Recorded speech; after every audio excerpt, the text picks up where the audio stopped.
Hello and welcome back to the Balance Training and Coaching channel. My name is Kurt and welcome to another video on, this time, getting someone to talk. And this is a video that a lot of people have been asking me to make for, to be honest, many months. And I've taken a long time getting round to this one, but I finally had the time to do it, and here it is. As always, it's not a comprehensive coverage on this topic stroke discipline. However, I do have for you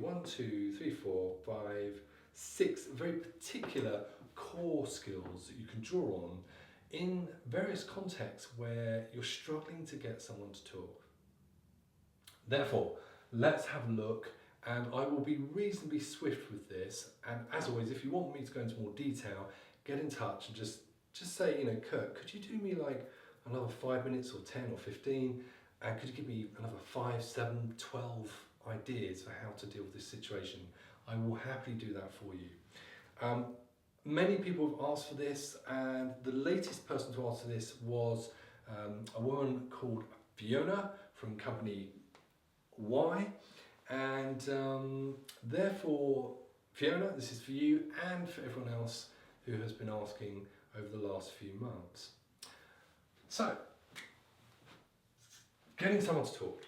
Now, broadly, generally speaking, of course, it can be hard to get someone to talk either for negative reasons, either they're being willfully difficult, or for positive reasons. So, for example, maybe they're just quite shy.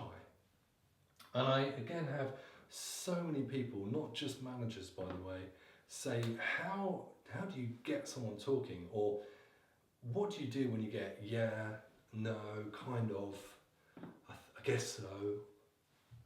How do you deal with that?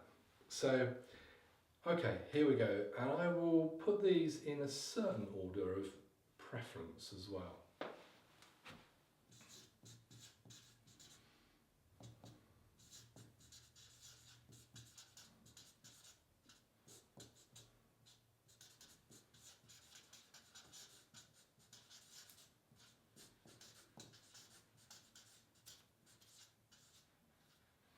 So first of all, I would say it's absolutely crucial that you draw on the right types of questioning.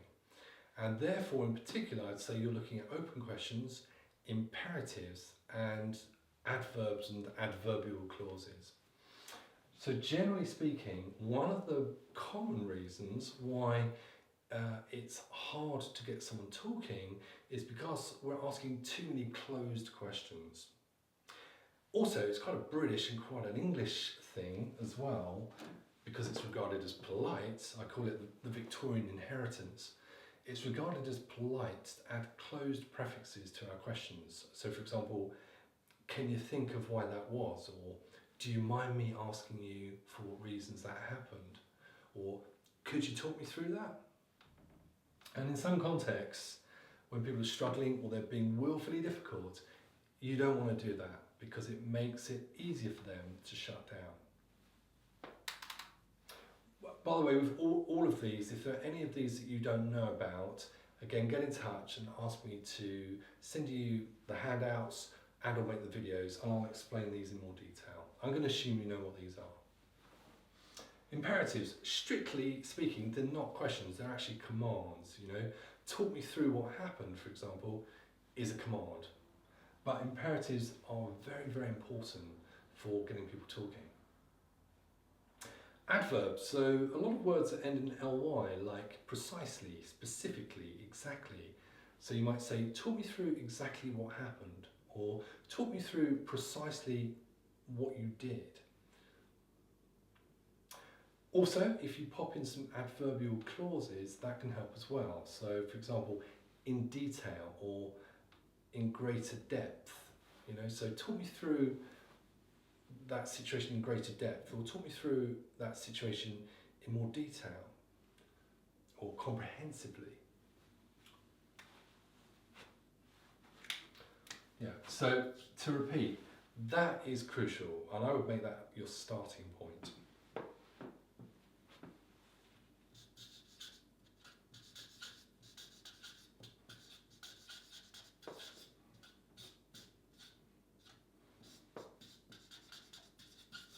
There is a phrase, a saying, a maxim in business training especially, but also in other disciplines from coaching to mediation and so on, called ride the silence.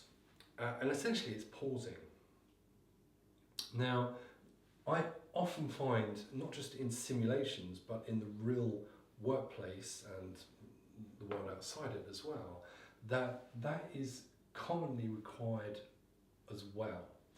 And therefore what often happens is someone asks a question, so they say to someone, could you tell me what happened?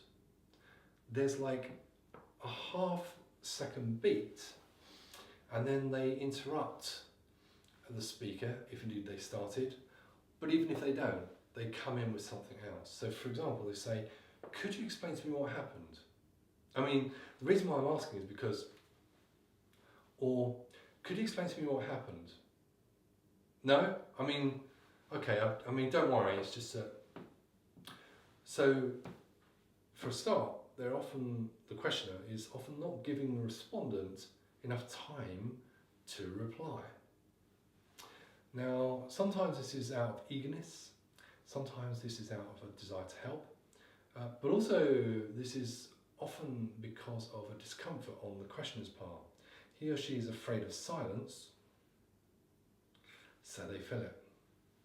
Therefore, I would urge you to have the confidence to ask your appropriate open question and then ride the silence.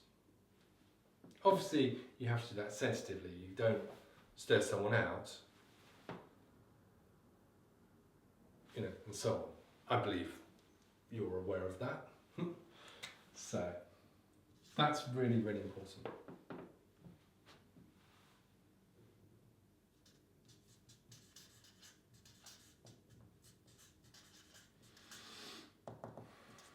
Now, the third item relates to a very common response.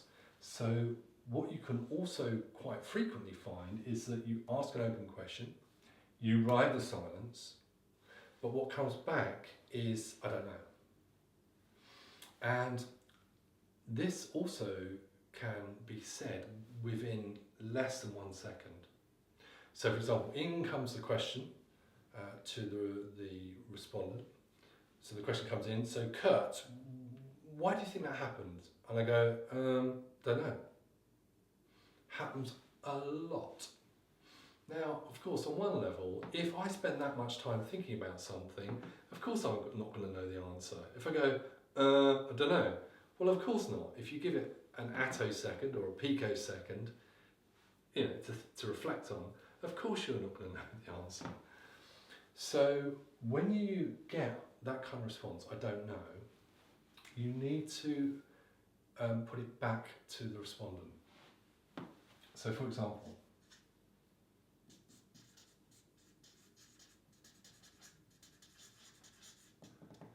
that's okay, just take a moment.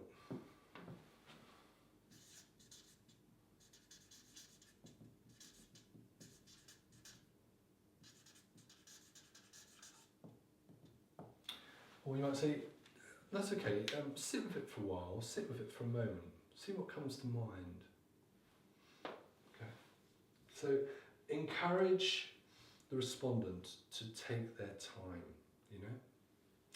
If you want to ensure that they don't feel awkward, you can busy yourself with something else.